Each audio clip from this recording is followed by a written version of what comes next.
being a good leader allows you first leading yourself, but then also to lead others. First, you have to, again, take control of this mindset. That's why he talks a lot of mindset stuff. A lot of the books that he has talks about the stuff we talk about on these calls.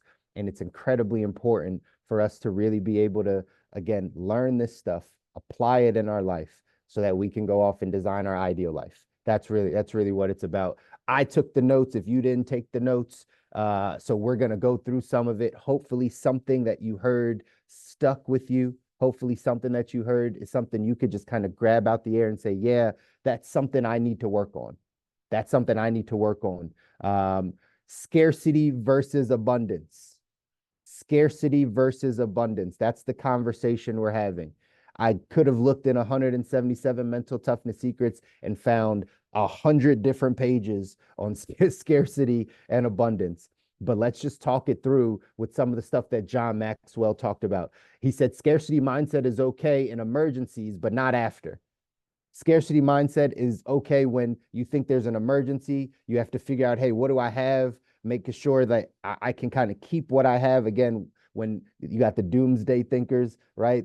The purge thinkers, the people that think things are going to start to, go away. People are going to come take their stuff, whatever it is. Sure, if it's an emergency, a real emergency, he said scarcity mindset will help you. It'll help you during that time, but not after. And you know where we get stuck is if we've had an emergency, if we've had seasons where we've been poor, where we've been in bad health, where we've had bad relationships, where we've developed a scarcity mindset that allowed us to get through that period of time. But now that we're out of that time, has our mindset changed? Have we gone from scarcity to abundance? Again, this is why the thesis, you change your thinking, you change your life. Some of us don't even know we're still seeped in scarcity. We still have a scarcity mindset. And because that's our mindset, those are our actions. That's our character. Those are our habits. Those are the things that we start to project because we haven't even thought that, man, in this season of my life, I had no money. I was poor. I was scrambling. I was trying to figure out how to pay bills and all these things. Now I make the most income I've ever made, but yet it doesn't feel like I'm doing any better. Anybody have that story? Because I know I've had it. It's like, man, I'm doing way better than I was. How come I don't feel like I'm doing better? It's because you're in the same mindset. It's because you never switched to that abundance mindset to be like, there is enough. I have way more than enough. I have enough that, right? Like, I don't have to go back and think that way. So shifting that mindset, again, something that we're working on. He said three things there. He said, I see what I'm prepared to see. So we see what we're prepared to see, right? Ron just dropped it in the chat. That was it right there. I see what I'm prepared to see. Think about that for yourself. You see what you're prepared to see. If you're not prepared to see it, your mind's not going to see it. You're not going to be able to pick it up. So again, if you're seeped in scarcity, you're going to see scarcity. If you see abundance, if you see how great life is, you're going to see that as well. Second thing he said is, what I see becomes reality. What I see becomes reality. So you see what you're prepared to see, thoughts. Then whatever you're prepared to see becomes your reality. It may not be the reality. It may not be fact. It's just your reality because that's how you see it. Been in the financial space for a long time. I sit down with people and talk about money, and they may not see it the way I see it, but that's just their reality. It tells me their thoughts. It tells me what they're prepared to see. So what we see becomes reality. Third thing he said is, how I view things determine how I do things. How I view things determines how I do things. How you view something will determine the actions you take towards it. All of this is summing up the stuff we talk about on these calls, right? This is the if you change your thinking, you change your life. Why? Because your thinking is what's allowing you to see certain things and not see certain things. And because of that, that becomes your reality. It may not be the truth. It may not be actually what's happening. It's just what you see. This is why mentorship is so important. This is why coaching And getting around good people is so important. Why? Because we can help you shift what you think you see.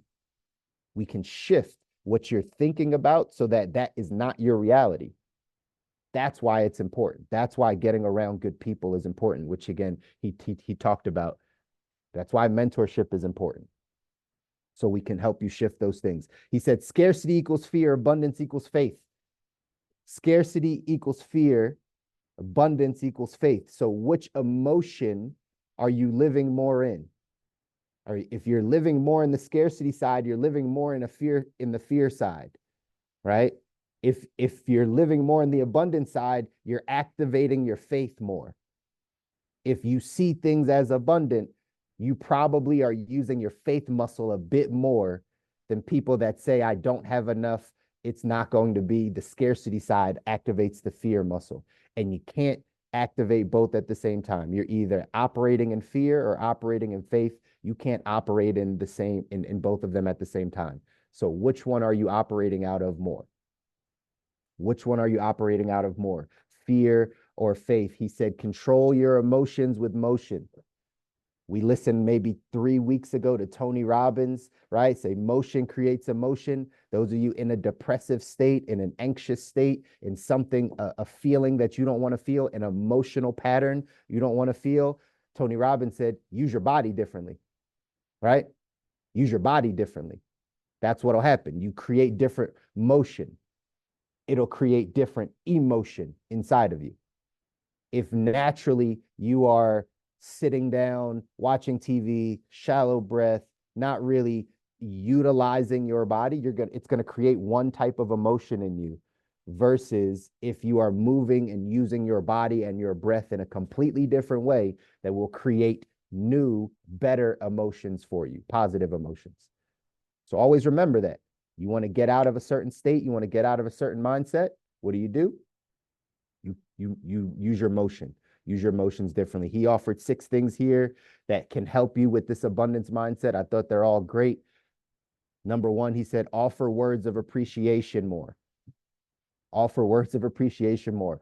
My mom might not like me telling you guys this, but when she goes through her depressive states or her states where she gets lonely and all this stuff, I'm like, who did you call today and congratulate or celebrate or appreciate? Instead of you waiting for somebody to do this for you because you feel lonely, like, who did you call today and encourage? Who did you call today and appreciate? The easiest way to get out of the state that we feel is to actually do, and he says this, do what we're looking for. You want someone to appreciate you. You want someone to tell you how great you are. Why don't you do that for somebody today? Why don't you do it for 5 people today? You got a ton of people in your phone. When's the last time you called them and been like, hey, I really appreciate you as a friend. I really appreciate the way that you think about this. I really appreciate that when I call you, you answer the phone. I really appreciate how you help me at work. I really appreciate what you do in my life. Like, call them and appreciate them. What you appreciate appreciates. John Maxwell quote, what you appreciate appreciates. So that's how we can start to get into an abundance mindset, is by just appreciating some people, appreciating some things. Number 2, he said, choose to see opportunity. He said, choose to see opportunity. It is your choice. Again, what you view, right? Like what you view, it determines what you're going to do, but you can choose to see opportunity. I forget the saying, but it's something along the lines of like, in every adversity, there's a seed of greater opportunity within it, or something along those lines, right? That's the case. In every adversity, whatever life throws you, whatever test God has taken you through, whatever season of life you're in that you feel like is some form of adversity, there's a seed of greater opportunity inside of it. Do you view that? Do you see that? Are you prepared to see that? I look at everything like an opportunity. This can happen. Oh, that's an opportunity for me to get deeper into my faith life. That's an opportunity for me to get closer to God. That's a opportunity for me to fix my health, whatever it is. Like, everything can be an opportunity if you view it that way. So choose to see opportunity. Number 3, he said, remind yourself that there's more than enough.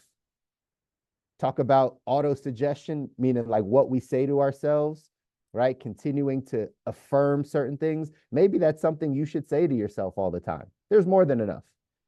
You know, in one of the areas that people don't think it's more than enough, money. money people think is scarce. I have this conversation with lots of budding entrepreneurs that I just had it 3 weeks ago with a kid. He's like, "Hey, what do you do when like people aren't, people aren't investing in you or right? Like it's tough to make money." I was like, "Money is the easiest thing to come by. There's plenty of money. There's the government prints money. There's trillions of dollars of money all floating around. You might not see it. You might not believe that, but that's actually what's the case, right? That's my view.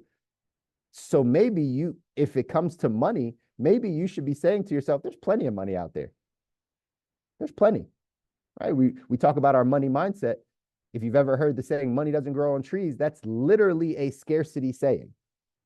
That's like literally money doesn't grow on trees, meaning there's not enough of it. It's not in abundance. It's not like a tree. Like if that's how you were programmed, maybe we need to unlearn and relearn some different programming. And you can start by saying and reminding yourself that there's more than enough. There's more than enough money out there.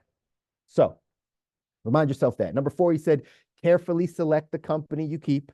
You've heard me say it 8,000 times on these calls, right? You're the average of the 5 people you hang out with, right? Who's got your ear? Who's got your eye? Who's got your attention? He says mindsets are contagious. You hear from me, but now you hear from John Maxwell. You hear from a bunch of different people. Maybe one day you'll believe it, right? Change your beliefs. It's true. It's true, right? You have to be careful of the company you keep. Yes, sometimes it's family. Yes, sometimes it's close friends that you've had for a long time. Yes, sometimes it's coworkers. Yeah, those are the people that have your ear, have your attention, and their mindsets are contagious. You go to work with people, and all of a sudden, these coworkers are all talking at lunch, and you're spending time there, whether it's right unintentionally, you're not really thinking about taking it in, but that's what you hear. You will develop their mindset. You will develop their employee mindset. You will develop their, oh, I just got to get to the finish line mindset. You'll develop it. That's why you have to be very intentional about breaking away from those type of people and limiting your time there. Careful the company you keep. Number 5, he said, spend time in grateful reflection, gratitude. What have I told you? Are you flooding your mind with gratitude? Are you prepared to see gratitude? Like, are you prepared to see things you're grateful for? Back to the beginning of what John Maxwell said, right? Are you prepared? Is your mind prepared to see the good things around you? That's why I encourage you every morning to start your morning with gratitude, because it'll help you prepare your mind to see more things that you're grateful for throughout the day. Habits, right? It's all the same stuff. But are we doing it? Are we working on this, right? Spend time in grateful reflection. Number 6, he said, give more of what you want, right? Be generous, give more of what you want. That kind of goes back to the first part, right? What you appreciate appreciates.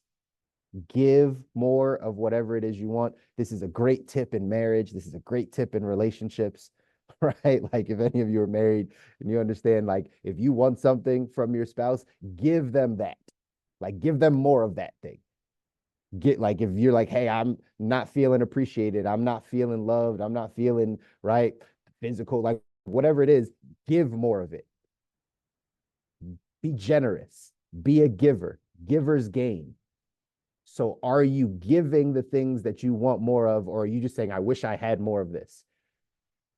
These are some of the ways that John Maxwell tells us that we can now start to use ourselves to create more of an abundant mindset.